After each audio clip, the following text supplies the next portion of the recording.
Salut, c'est Reg, j'espère que tu vas bien et que tu prends soin de toi. Bienvenue dans une journée chez Grégoire où je vais faire ma petite balade quotidienne. Aujourd'hui, j'avais envie de te parler d'un sujet qui va un petit peu compléter quelque chose que j'avais dit dans une vidéo il y a quelques semaines où je te parlais du pouvoir du moment présent. Et ça fait très... dès que je dis le pouvoir du moment présent, ça fait très Grégoire chaman quoi. Mais c'est pas ça. Enfin,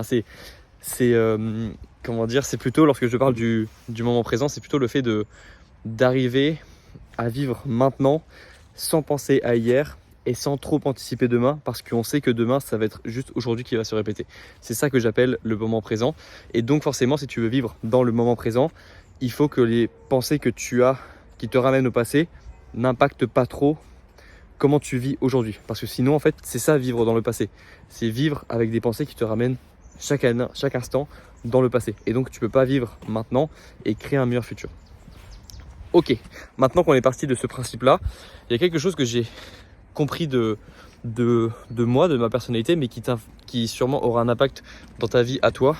C'est que lorsque je veux me séparer d'une addiction, par exemple, lorsque je veux arrêter de faire un comportement qui me tire vers le bas et que je le fais de manière pas volontaire, mais de manière répétée et complètement émotionnelle, déconnectée de toute raison, parce que je sais que ce comportement il n'est pas bon pour moi, à chaque fois que ça m'est arrivé, le moment où j'avais le plus de difficultés à quitter l'addiction ou à m'en séparer, c'était juste après la prise de conscience.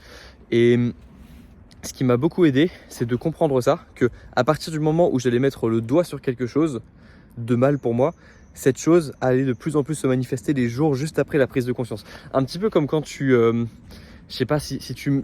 Imaginons que tu es dans tu travailles dans une grosse boîte et que il y a un gars qui a un comportement qui te plaît pas du tout. Dès que tu vas pointer du doigt ce comportement, la personne risque de se braquer parce que tu vas exposer quelque chose que cette personne ne fait pas bien ou un comportement que cette personne reproduit souvent qui n'est pas bon pour l'équipe. Et cette personne, elle peut se braquer, elle peut se dire, elle peut être sur la défensive, tu vois. Et moi, je vois un petit peu ça de la même façon pour les addictions. Quand tu commences à mettre le doigt sur une addiction ou sur un comportement que tu répètes et qui te tire vers le bas, c'est à ce moment-là que l'addiction va se manifester le plus dans ta vie. Et moi, ça m'a fait ça pour le téléphone, par exemple. Et j'en ai parlé un petit peu. Je ne sais pas si j'en ai parlé dans ma vidéo sur le téléphone, mais c'est quand j'ai commencé à prendre conscience de l'addiction que j'avais vis-à-vis de mon téléphone que j'ai eu les jours d'après le plus envie de toucher à mon téléphone. Et ça me le fait souvent. Et j'ai remarqué que ça fait ça pour beaucoup de personnes en fait. Et je le vois un petit peu comme la manière de survivre d'une addiction. Un petit peu de la même manière que lorsque tu par exemple, j'en avais parlé dans la vidéo sur le pouvoir du moment présent, mais quand tu as une pensée négative, la manière de survivre d'une pensée négative, c'est d'intégrer ton esprit. Parce que comme ça, elle va vivre à tout jamais dans ton esprit. Elle va faire partie de ton identité à force. Non, ça j'en avais parlé dans la vidéo sur comment gérer ses pensées négatives. Mais j'ai fait trop de vidéos en fait. J'arrive plus à savoir les vidéos que j'ai tournées sur cette chaîne et les titres exacts des vidéos. Donc pardonnez-moi pour ça. Mais en gros, attends-toi à avoir beaucoup de résistance dans les jours qui vont suivre la prise de conscience d'une addiction. Et ne t'en veux pas si tu as du mal à vaincre cette vague de résistance que tu vas ressentir lorsque tu vas mettre le doigt sur un comportement que tu as envie d'éliminer de ta vie, parce que c'est normal.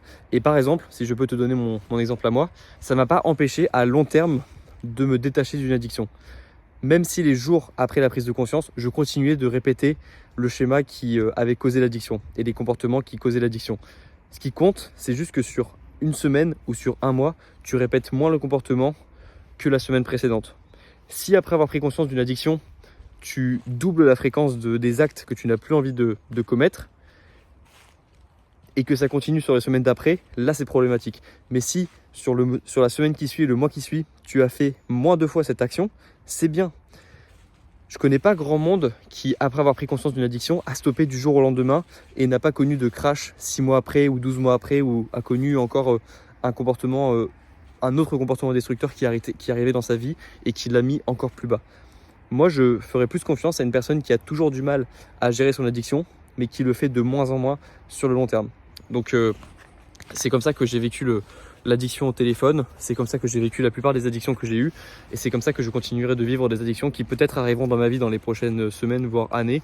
Et c'est comme ça que je les gérerai. Donc voici mon petit conseil du jour. J'espère que ça pourra t'aider à gérer mieux tes addictions et tes comportements destructeurs. Et puis voilà, moi je vais continuer de faire ma balade, continuer de vivre déconnecté des réseaux, en tout cas les prochains jours. Je suis pas encore revenu sur les réseaux comme Instagram et TikTok, mais j'aime bien la vie comme ça pour l'instant, donc je continue.